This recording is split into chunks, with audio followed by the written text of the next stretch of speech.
School trip. आयु बस में बैठा बस यही सोच रहा था कि वो पहाड़ कैसे होंगे। आयु जो 15 साल का था, पिछले 3 साल से चंडीगढ़ में ही रह रहा था। फिर भी वो कभी हिमाचल की हसीन वादियों में नहीं गया था। पर उसका यह सपना इस स्कूल ट्रिप में पूरा होने वाला था। ढेर सारे लंच बॉक्सेस से खाना खाते हुए और अंताक्षरी खेलते हुए पूरा दिन बीत गया था। वो शिमला पहुंचने ही वाले थे कि पता नहीं कैसे उनकी बस जो कुछ मिनट पहले एकदम ठीक चल रही थी, उसमें से धुआं निकलने लगा। रात बहुत हो चुकी थी और बच्चे साथ में थे, तो सब टीचर्स ने मिलकर फैसला लिया कि वो पास में ही एक होटल के अंदर रुक जाएंगे और सुबह मैकेनिक को बुलाकर बस ठीक करवाकर शिमला के लिए वहां से निकल जाएंगे। वो लोग पास के एक होटल तक पहुंचे। वो होटल दोनों तरफ से बड़े बड़े पेड़ और पहाड़ों से घिरा हुआ था। सब टीचर्स ने बच्चों को होटल में अलग अलग कमरों में बांट दिया और डिनर के बाद सब सोने चले गए। आयु को अपने 2 दोस्तों अमन और रोहन के साथ कमरा मिला था और वो बहुत खुश था क्योंकि वो दोनों उसके काफी अच्छे फ्रेंड्स थे। आयु, अमन और रोहन जब कमरे में गए तो कमरे की खिड़की से उन्हें जंगल के बीचों बीच एक झील दिखाई दी। उन सभी को याद था कि कैसे पिछली स्कूल ट्रिप पर रात में 2 बच्चे ऐसे ही झील पर निकले थे और वो स्कूल के सबसे पॉपुलर बच्चे बन गए। तो उन तीनों ने भी प्लान बनाया कि इस बार वो भी कुछ कारनामा करेंगे। उन्होंने सोचा कि वो होटल से छुपके से निकल जाएंगे और उस झील पर जाकर फोटो खींचकर वापस आ जाएंगे। जैसे ही होटल का गार्ड सो गया, वो तीनों निकल गए। झील दिखने में तो होटल से ज्यादा दूर नहीं लग रही थी, पर वो तीनों करीब आधा 1 घंटा झील की तरफ चले जा रहे थे और जंगल का रास्ता था कि खत्म ही नहीं हो रहा था। ठंड बहुत ज्यादा बढ़ चुकी थी और उस सुनसान जंगल में उन तीनों की ठंड के मारे हालत खराब हो रही थी। उन्होंने अपना फोन चेक किया तो उसमें सिग्नल नहीं था। तब उन्हें लगा कि उन्हें झील का प्लान कैंसिल करके वापस होटल चले जाना चाहिए।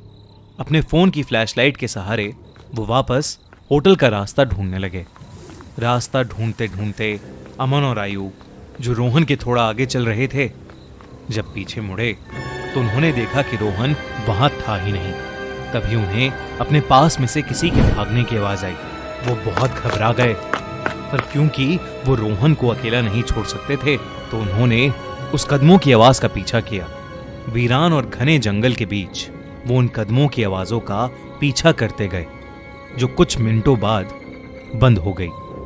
रोहन उनको अभी तक नहीं दिखा था और अमन और आयु अब बहुत ज्यादा डरने लगे थे।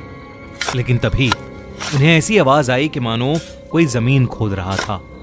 वो धीरे धीरे उस आवाज के पास गए और झाड़ियों के पीछे से उन्होंने देखा कि और कोई नहीं बल्कि रोहन ही जंगल में एक गड्ढा खोद रहा था। उन्होंने डर के मारे रोहन को पुकारा। रोहन उनकी तरफ मुड़ा और उन्हें गुस्से से भरी आंखों से देखने लगा। उसकी आंखें एकदम काली पड़ चुकी थीं, जैसे किसी ने उसके अंदर से आंखें ही निकाल ली हों।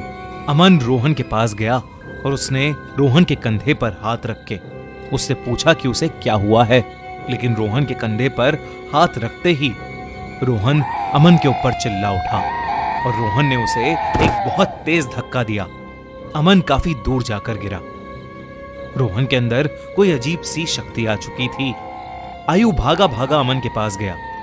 रोहन अब आयु की तरफ आगे बढ़ने लगा, पर जैसे ही वो आयु के पास आया, रोहन को अजीब से दौरे पड़ने लगे और वो बेहोश हो गया। आयु उसको होश में लाने की कोशिश करने लगा और जैसे ही रोहन होश में आया, उसने अमन की तरफ देखा और जोर जोर से चिल्लाते हुए कहने लगा, वो अमन के अंदर है।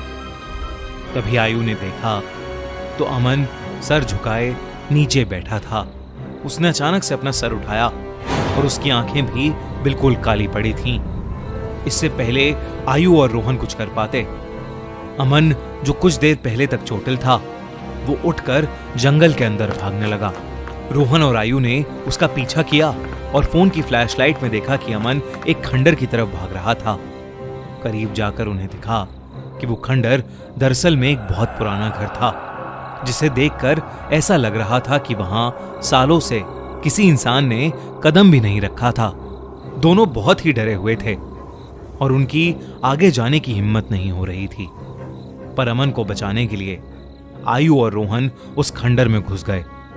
ऊपर के एक फ्लोर से उन्हें एक आवाज आ रही थी।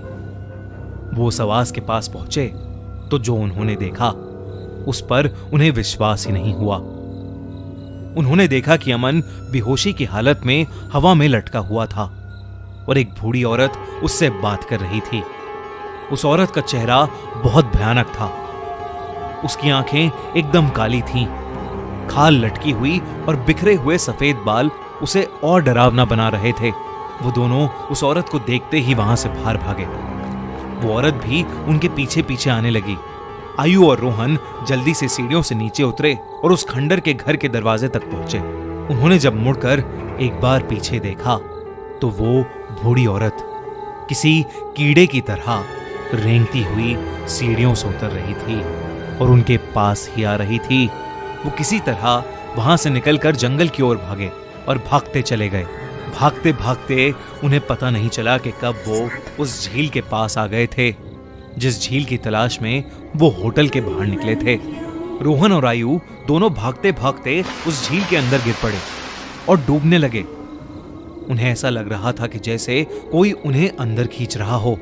आयु किसी तरह झील से बाहर आ गया, पर उसकी आंखों के सामने रोहन झील में डूब गया और वो कुछ भी नहीं कर सका। आयु ये सब देखकर इतना घबरा गया कि उसे चक्कर आने लगे और वो वहीं बेहोश होकर गिर पड़ा। आयु की जब सुबह आंख खुली तो वो उसी होटल के कमरे में था। वो भागकर बाहर गया तो बाहर पुलिस की बहुत सी टीम्स थीं और जमीन पर सफेद चद्दर में लिपटी हुई रोहन और अमन की लाश पड़ी थी। पुलिस ने तो इसे मर्डर घोषित कर दिया था, पर आसपास के रहने वालों ने बताया कि कई साल पहले उस जंगल में एक बूढ़ी औरत रहती थी। वहां उसका एक घर था। सभी से अलग वो औरत चैन से रहती थी। पर एक रोज उसके घर को कब्जाने के लिए पास के गांव के कुछ लोगों ने उसके साथ बदसलूकी की और उसे मारकर उस झील में फेंक दिया। तब से कोई भी इंसान रात में जंगल की ओर या उस झील के पास नहीं जाता। कहते हैं कि उस बूढ़ी औरत की आत्मा अभी भी वहां अपने बदले के लिए भटकती है। काश ये बात इन तीनों दोस्तों को पता होती तो शायद आज आयु के साथ साथ रोहन और अमन भी जिंदा होते।